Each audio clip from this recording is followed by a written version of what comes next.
करता है, जिस चीज को बहुत ज्यादा पाने का मन करता है, उधर से अपने मन को कहना क्या बेवकूफी लगा रखी है, तो मन का खिंचाव खत्म हो जाएगा, मन की आदतें टूट जाएंगी। आदतें तोड़ने के लिए सबसे अच्छा तरीका यही है कि जिस चीज का बहुत मन चाहता है उसे कहना अच्छा जरा आप बैठे रहिए, बहुत आपको देख लिया हमने। लेकिन ऐसा नहीं होता है। अधिकतर लोग कहेंगे कि भाई मैं तो भाई असली घी खाता हूं और तो कुछ नहीं खाता, मैं तो भाई ऐसा है मेरा कि मुझे तो बढ़िया एकदम खाने के लिए चाहिए। हमारे यहाँ खाना पीना ज्यादातर मन में होता है। अपने देश में खाने पीने की बीमारी, तो सुबह से शाम यही बीमारी है कि आप क्या खाते हैं। क्या भगवान आपको कि खाने पर कोई पारितोषिक देने वाला है कि भाई आप ये खाना खाते हैं, वो खाना खाते हैं, आपको इस खाने का शौक है, आज मला पूरण पोड़ी चाहिए। इसमें अपनी शान बघारना कितनी बेवकूफ़ी की बात है। मुझे ये अच्छा लगता है, मुझे वो अच्छा लगता है, इस तरह से जबान से कहना भी क्या शोभनीय है।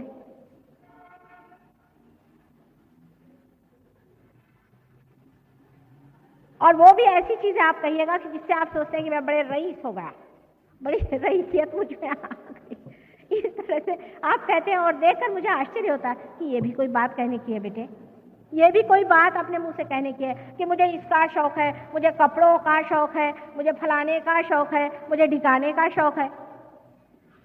परमात्मा की नजर में ये सब चीजें क्या होंगी, आप ही बताइए। आप परमात्मा की जगह खड़े होकर सुनिए कि अगर कोई आदमी आपसे बताए कि मुझे इसका शौक है, उसका शौक है, फलाना है, हमारी अम्मा बहुत अच्छा खाना खिलाती हैं, वो ढिकानी है, वो कुछ नहीं बनाती, हमारी अम्मा बहुत अच्छी है। इस तरह की बेवकूफ़ी की बातों से लेकर बड़ी बातों तक, जैसे मुझे मोटर का शौक है, मुझे सत्ता का शौक है, मैं प्राइम मिनिस्टर बनूंगा, इसका मुझे शौक है, उसका शौक है। आपको दुनिया भर के शौक हैं तो आप अपने घर में बैठिए। परमात्मा के साम्राज्य में ऐसे शौकीनों की कोई जगह नहीं। जरूरत से ज्यादा इस तरह के शौकीनियां करना कोई मनुष्य को शोभा नहीं देता। ये मनुष्य ही करता है, जानवर नहीं करता बेचारा। वो तो कहीं भी सो जाता है, कहीं भी उठ जाता है। और मेरे ख्याल से जो साधु संत होते हैं वो भी उसी हालत में पहुंच जाते हैं। कहीं भी कहे सोने का तो सो जाएगा, उसको क्या, जब कंफर्ट अंदर में ही है, जब सारा आराम अंदर ही में है, तो बाहर की ये सब चीजों की क्या जरूरत है। पर वो जब तक दशा नहीं आती तब तक अपने साथ बहुत ज्यादा जबरदस्ती करने की जरूरत नहीं। क्योंकि मैं एक बात कहूंगी तो आप दूसरी बात करिएगा। मैं अगर कहूंगी कि बेटे आराम मत करो ज्यादा, तो आप कहेंगे अच्छा आज से माने का हम जमीन पर सोएंगे, रास्ते पर जाके सो जाएंगे। मैंने कहा कि भाई रास्ते पर सोना अच्छा नहीं है तो हम महलों में जाके सोएंगे। मैंने बीच में रहो, ये बात मैं कह रही हूं कि किसी भी बीच में न रहने से मनुष्य में एक तरह से बड़ी बेवकूफी आ जाती है और वो इतना फ्रिवलस और इस कदर वो श्रृंखल हो जाता है कि उसकी ये समझ ही नहीं आता है कि किस चीज में मजा है। हर चीज को वो उछली नजर से देखते रहता है, सारा जीवन उसका बड़ा उथला, उसमें कोई गहनता नहीं आती। और जब तक गहनता नहीं आएगी तब तक आपके अंदर आनंद कितना भी भरो, कुछ आनंद आपको नहीं मिला।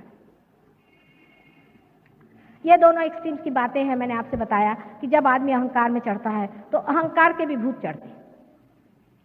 ऐसे कैसे अहंकारी लोग होते हैं दुनिया में कि जो मरते हैं तो भी उनका अहंकार नहीं जाता, इनको लगता है कि साहब मैंने कुछ काम ही नहीं किया। ऐसे लोग भी आपके खोपड़ी में घुस सकते हैं, उनके भी भूत आपके अंदर आ सकते हैं और आप ऐसे ऐसी बातें करेंगे कि लोग कहेंगे ये तो ऐसा नहीं था, इसको हो क्या गया। तो नॉर्मल रहना चाहिए आदमी को, बीचों बीच रहना चाहिए। जो आदमी बीचों बीच रहता है वो ये दोनों ही शक्तियों से पूर्णतया प्लावित होता है। जो आदमी बहुत ज्यादा काम करता है, बहुत ज्यादा अहंकारी है, उसको हार्ट अटैक आएगा। अगर हार्ट अटैक नहीं आएगा तो उसको डायबिटीज हो जाएगा, डायबिटीज नहीं होगा तो किडनी होगा, उसको लिवर हो जाएगा और उसको और बीमारियां हो सकती है। क्योंकि हमारे अंदर स्वाधिष्ठान चक्र जो है वो ये कार्य करते रहते हैं।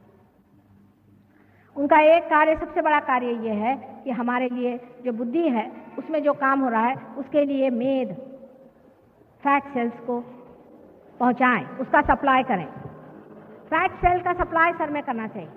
अब वो बेचारे को एक काम तो अगर आपने दे दिया, रात दिन सोचो सोचो सोचो, तो बाकी की जो काम उनके हैं, जो कि पैंक्रियास है, आपके लिवर है, आपकी किडनीज हैं और स्प्लीन वगैरह है, उनको नहीं देख पाते, फिर आपको डायबिटीज की बीमारी हो जाती है। सहयोग में डायबिटीज हम लोग 100% ठीक कर सकते, अगर आप पार हो जाएं और हमारी बात सुने तो 100% आपका डायबिटीज किडनी सब ठीक हो सकती, पर आपकी अगर किडनी एक बार आपने मशीन में डाल दी तो हम नहीं ठीक कर सकते, और इसलिए हमें आप क्षमा करें। मशीन में चीज़ जाने से वो मर ही जाती है, फिर हम नहीं ठीक कर सकते, तो इसलिए हमसे नाराज़ होने की कौन सी बात है। हम कोशिश करेंगे, लेकिन बेकार में परेशान करने की कौन सी बात।